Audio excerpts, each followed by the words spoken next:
وَمَا أَرْسَلْنَا مِن رَّسُولٍ إِلَّا بِلِسَانِ قَوْمِهِ لِيُبَيِّنَ لَهُمْ، اور نہیں بھیجا ہم نے کوئی رسول مگر اس کی اپنی قوم کی زبان میں تاکہ کھول کے سمجھا دیں انہیں۔ فَيُضِلُّ اللَّهُ مَن يَشَاءُ وَيَهْدِي مَن يَشَاءُ، پھر گمراہ رہنے دیتا ہے اللہ جسے وہ چاہتا ہے اور ہدایت دیتا ہے جسے وہ چاہتا ہے۔ وَهُوَ الْعَزِيزُ الْحَكِيمُ۔ فَيُضِلُّ میں فا کا مطلب ہوتا ہے پھر یا پس،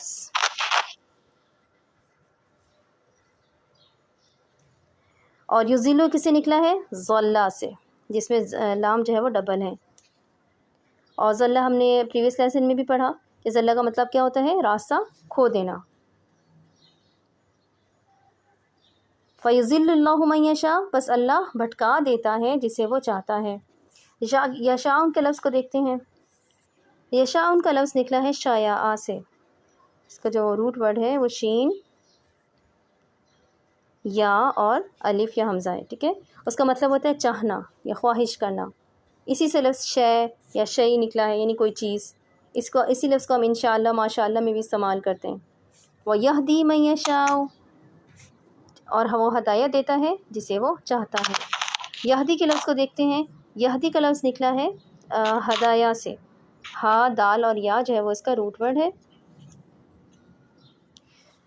اس کا مطلب ہوتا ہے کسی کو درست راستہ دکھانا یا سڑک یا روڈ وضاحت کر کے صاف صاف سمجھانا۔ اس کا مطلب دین کی روشنی بھی ہے، مقصد بھی، تحفہ، قربانی، یہ بھی ہوتا ہے اس کا مطلب۔ جیسے ہم کہتے ہیں نا ہدیہ، یہ لفظ ہدیہ اسی کے لفظ سے نکلا ہے جو تحفے کے معنی میں استعمال ہوتا ہے۔ تو ثابت ہوا کہ اللہ تعالیٰ اپنی مرضی سے ہر قوم میں رسول بھیجتا ہے جو اس قوم کو آسان زبان میں اللہ تعالیٰ کا واضح راستہ بتاتی ہیں۔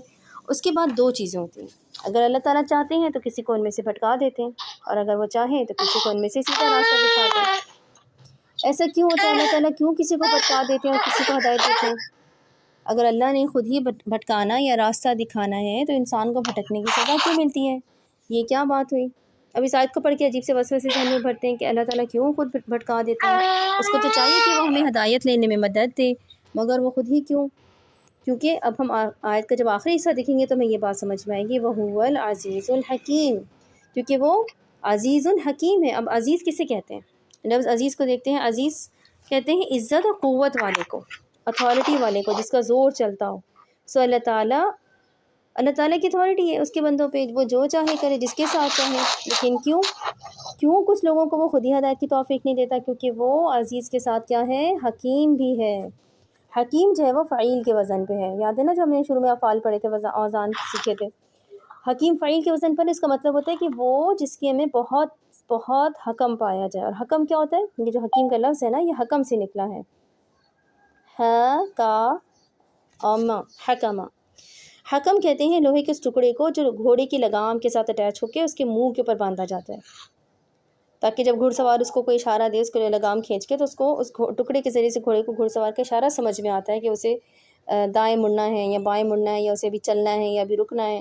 تو ایک طرح سے حکم گھڑ سوار اور گھوڑے کے درمیان ایک کمیونیکیشن کا ذریعہ ہوتا ہے۔ اسی لیے حکم کو حکم دینے کے لیے، یعنی آرڈر دینے کے لیے استعمال کیا جاتا ہے، کیونکہ گھوڑے کو ہم اسی حکم کے ذریعے سے آرڈر دیتے ہیں، اسی ٹکڑے کو کھینچ کے۔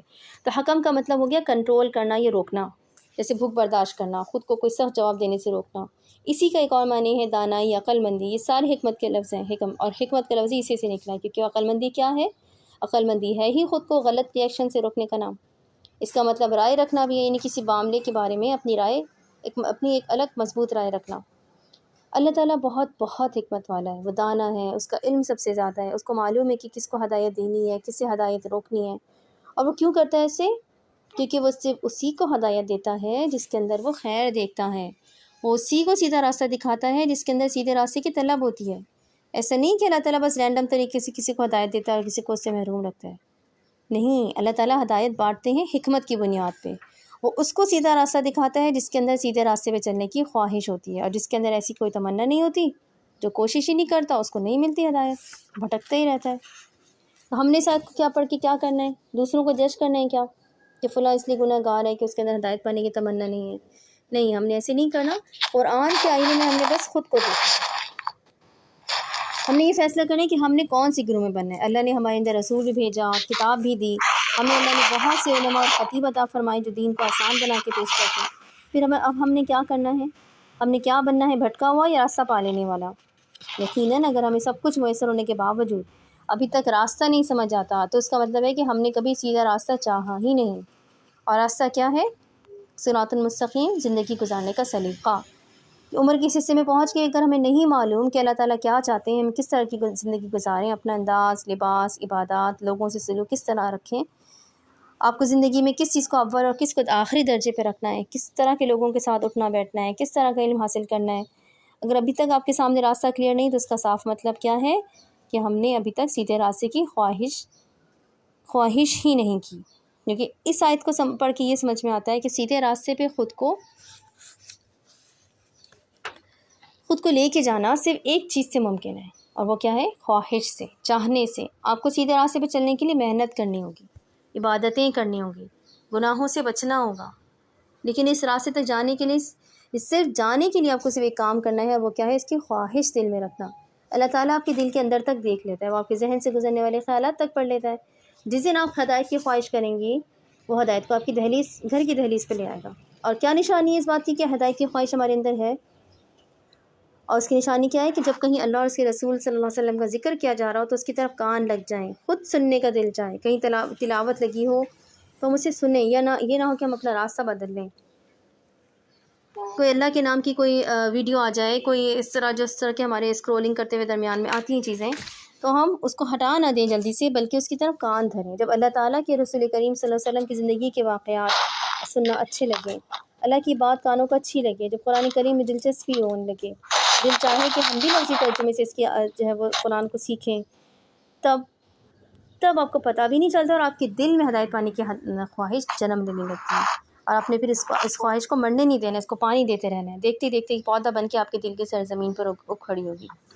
اور اس خواہش کو پانی دینا کیا ہوتا ہے کہ اس کو مرنے نہیں دینا، اس کو کسی بھی طرح دبنے نہیں دینا، کانوں میں اللہ کا کلام چلائے رکھنا، ایسی محفلوں کو میں جاتے رہنا، ایسے لوگوں سے ملتے جلتے رہنا جو اللہ کا نام لیتے ہیں، جو آپ کو اللہ کی یاد دلاتے ہیں، آنکھوں سے اللہ کی بات پڑھتے رہنا، جہاں بھی اللہ کا ذکر ہے دھیان سے سننا، سب کام چھوڑ کے سر جھکا کے اذان کو سننا، اذان ہوتی نماز کو جانا، یہ چھوٹی چھوٹی اچھی عادتیں زندگی میں بڑے بڑے دروازے کھولتی ہیں۔ اور ہدایت کی خواہش کیسے مر جاتی ہے؟ جب آپ اللہ کے کلام پہ دوسری چیزوں کو ترجیح دینے لگتے ہیں، جب آپ میوزک اور دوسری لغویات سے کانوں کو بھرنے لگتے ہیں، جب زبان سے کلمات بولنے لگتے ہیں جو اعمال نامے کو منفی پن سے بوجھل کر دیتے ہیں، پھر ہدایت کی خواہش مرنے لگتی ہے، اور اللہ تعالیٰ بھی خود بھی آپ کو ہدایت کی توفیق نہیں دیتا۔ اللہ تعالیٰ بندے کے ساتھ ظلم نہیں کرتا، اللہ تعالیٰ ظالم نہیں ہے، لیکن وہ آپ کے حالات تب تک نہیں بدلے گا جب تک آپ خود حالات کو بدلنے کی کوشش نہیں کریں گے، اور یہ کوشش شروع ہوتی ہے صرف تمنا کرنے سے۔ ہم اللہ تعالیٰ سے دعا کرتے ہیں کہ اللہ تعالیٰ ہدایت کے راستوں کی طرف ہماری رہنمائی کرے۔ اچھا، میں نے آپ سے کہا تھا کہ میں آپ کو کوئز بھیجوں گی، لیکن مجھے وہ کوئز ملا نہیں جو میں نے بنا کے رکھا ہوا تھا، اور پھر اب رمضان میں اتنے ٹف اسکیجول ہے کہ میرے پاس ٹائم نہیں مل سکا دوبارہ بنانے کا، تو انشاءاللہ جب میں میں نے سوچا تھا کہ میں آپ سے پوچھوں، لیکن میں بھی بھول گئی پھر پوچھنا آپ سے۔ ہاں، رمضان میں بالکل ممکن نہیں کہ ایکسٹرا کچھ بھی کام کیا جا سکے نا، تو انشاءاللہ میں کوشش کروں گی کہ میں آپ کو بعد میں کبھی بھیج سکوں رمضان کے بعد انشاءاللہ۔ ہماری اگلی آیت ہے، آیت نمبر 5 ہے، وَلَقَدْ أَرْسَلْنَا مُوسَىٰ بِآيَاتِنَا أَنْ أَخْرِجْ قَوْمَكَ مِنَ الظُّلُمَاتِ إِلَى النُّورِ، اور بے شک بھیجا ہم نے موسیٰ کو اپنی نشانیوں کے ساتھ کہ تو نکال اپنی قوم کو تاریکیوں سے نور کی طرف، وَذَكِّرْهُمْ بِأَيَّامِ اللَّهِ، اور یاد دلا ان کو اللہ کے دن، إِنَّ فِي ذَلِكَ لَآيَاتٍ لِكُلِّ صَبَّارٍ شَكُورٍ، بے شک اس میں بڑی نشانیاں ہیں ہر اس شخص کے لیے جو صبر کرنے والا اور شکر کرنے والا ہے۔ اچھا، آیات کیا ہوتی ہیں؟ وَلَقَدْ أَرْسَلْنَا مُوسَىٰ بِآيَاتِنَا، بے شک ہم نے بھیجا موسیٰ کو اپنی آیات کے ساتھ۔ تو آیات کیا ہوتی ہیں؟ آیت جو ہے نا یہ پلورل ہے آیت کا، ٹھیک ہے؟ اور آیت کیا ہوتی ہے؟ اس کا جو لفظی اگر مطلب دیکھیں تو ہوتا ہے مارکر، جیسے ہم بچے کا خط ناپتے ہوئے دیوار پر مارک کر نشان لگا دیتے ہیں نا، جو کسی چیز کو ظاہر کرا ہوتا ہے کہ بھائی اس کا بھی اتنا خط ہے، انڈیکیٹر، مارکر، ٹوکن یا سائن، یہ سب چیزیں اس میں میننگس میں آتی ہیں۔ پھر اس کا ایک اور مطلب رک جانا بھی ہوتا ہے، رک کے غور کرنا بھی ہوتا ہے، اس کا مطلب انسان کا جسم بھی ہے، سورج کی روشنی کو بھی آیت کہتے ہیں، اور پھولوں کی خوبصورتی کو بھی۔ آیت جو ہوتی ہیں وہ دو طرح کی ہوتی ہیں، ایک ہوتی کونی اور دوسری شرعی۔ کونی جو ہوتی ہے نا، اس سے مراد وہ نشانیاں ہوتی ہیں جو کائنات میں سے ہیں، جیسے سورج، چاند، جیسے انسان کا بچے سے بڑا ہونا، پہاڑوں کا زلزلے کی صورت میں دھلک جانا، اس طرح کی بڑی بڑی نشانیاں جو ہیں یہ آیات ہیں، یہ بھی کونی۔ اور شرعی آیات وہ ہوتی ہیں جو وہ نشانیاں جو اللہ کے دین سے متعلق ہیں، جیسے قرآن کی آیات ہو گئی جو ہم پڑھ رہے ہیں ابھی، دین کے احکامات ہو گئے، اللہ کی طرف سے نازل کیے گئے عذاب ہو گئے، انبیاء کو دیے گئے معجزہ وغیرہ، یہ سب شرعی ہوتی ہیں۔ اس آیت میں اللہ تعالیٰ ان آیات کا ذکر بیان فرما رہے ہیں جو اس نے موسیٰ علیہ السلام کو عطا کی تھیں، یعنی کہ معجزہ، عصا، تورات، اور ان سے فرمائے کہ جاؤ اور اپنی قوم کو اندھیروں سے نور کی طرف لے کر آؤ۔ یہاں کس اندھیرے کا ذکر ہے؟ ان کی قوم تب تک فرعون کی فرعونی سے تو جہن نجات پا چکی تھی، مگر وہ دوسرے کاموں میں لگ گئے تھے، دوسرے کاموں میں کھو گئے تھے۔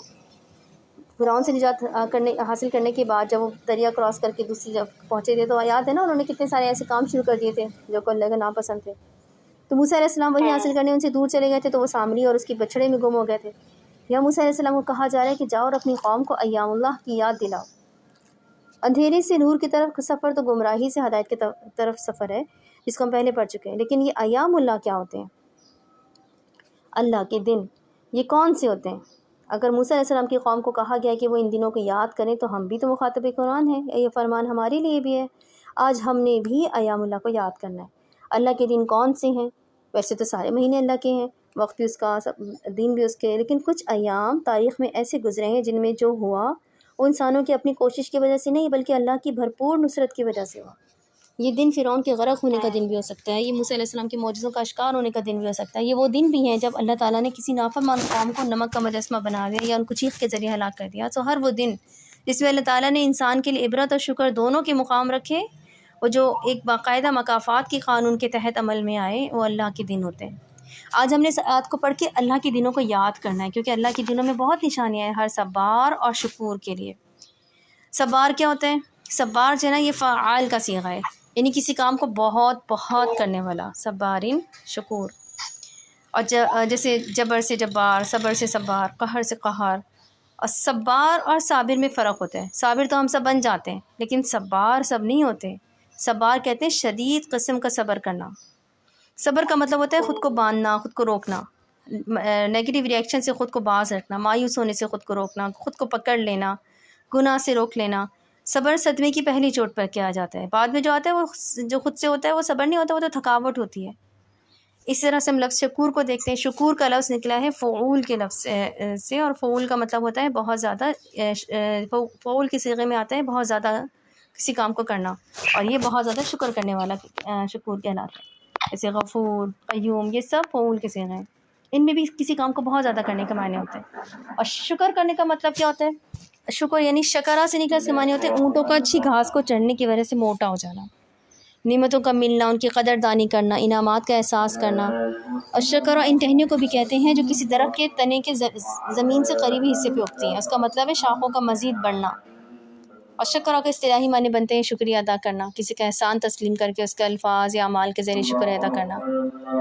اب آیت کی طرف چلتے ہیں واپس کہ ہم سب کو اللہ کے دنوں کو یاد رکھیں، کیونکہ ہر شکر کرنے والے اور صبر کرنے والے کے لیے ان میں نشانیاں ہیں۔ اچھا، اذان ہو رہی ہے، رافیہ ہوتی ہے، اذان پہ جاتے ہیں۔ جی ٹھیک ہے۔